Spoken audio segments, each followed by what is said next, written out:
Hello, നമുക്കിന്ന് ഇതുപോലത്തെ ക്യൂട്ടായിട്ടുള്ളൊരു Pepsi pen എങ്ങനെയാണ് ഉണ്ടാക്കുന്നതെന്ന് നോക്കിയാലോ. അപ്പോൾ ഒഴിഞ്ഞൊരു ഇൻസുലിൻ ബോട്ടിൽ എടുക്കുക, ഇതിൻ്റെ ക്യാപ്പ് ഒന്ന് റിമൂവ് ചെയ്ത് കളയുക. പിന്നെ ഈ ബോട്ടിലിൻ്റെ സ്റ്റിക്കർ ഒന്ന് റിമൂവ് ചെയ്യുക. നമ്മുടെ ബോട്ടിൽ ഇവിടെ റെഡി ആയിട്ടുണ്ട്. ഇനി ഇതിലേക്ക് നമുക്ക് റീഫില്ലർ വെക്കണം. അപ്പോൾ ഒരു പെന്നിൻ്റെ റീഫില്ലർ എടുക്കുക, അത് വേണ്ട സൈസിന് ഇങ്ങനെ കട്ട് ചെയ്തെടുക്കുക. നമ്മൾ കട്ട് ചെയ്തെടുത്ത റീഫില്ലർ ഇൻസുലിൻ ബോട്ടിലിൻ്റെ ക്യാപ്പിലേക്ക് ഇൻസേർട്ട് ചെയ്യുക. എന്നിട്ട് പ്രോപ്പറായിട്ട് ബോട്ടിലിൽ വെച്ച് നോക്കുക ഇത് കറക്റ്റ് സൈസാണോ എന്ന്.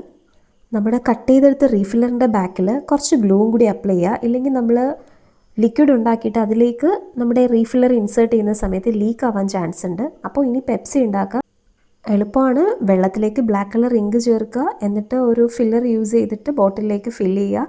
ഇനിയാണ് ഇമ്പോർട്ടൻറ്റ് സ്റ്റെപ്പ്. പെപ്സിയുടെ ഒരു പ്രിൻ്റ്, മൈക്രോ പ്രിൻ്റ് എടുക്കുക. എന്നിട്ട് നമ്മുടെ ബോട്ടിലിൽ ഒരു ടിഷ്യൂ ടേപ്പ് യൂസ് ചെയ്തിട്ട് ഒട്ടിച്ചു കൊടുക്കുക. നമ്മുടെ പെന്നിൻ്റെ പരിപാടി കഴിഞ്ഞിട്ടുണ്ട്. അപ്പോൾ ഇതുപോലെ നമ്മുടെ ഒരു ഫാൻറ്റയുടെ പെന്ന് ചെയ്തിട്ടുണ്ട്, അല്ലാണ്ടൊരു ക്യൂട്ടായിട്ടുള്ളൊരു പെന്നും ചെയ്തിട്ടുണ്ട്. കണ്ടിട്ടില്ലാത്തവർ ചാനലിൽ കയറി കാണുക. അപ്പോൾ വീഡിയോ ഇഷ്ടമായ ചാനലൊന്ന് സബ്സ്ക്രൈബ് ചെയ്യുക, വീഡിയോ ഒന്ന് ലൈക്ക് ചെയ്യുക, ഷെയർ ചെയ്യുക. താങ്ക്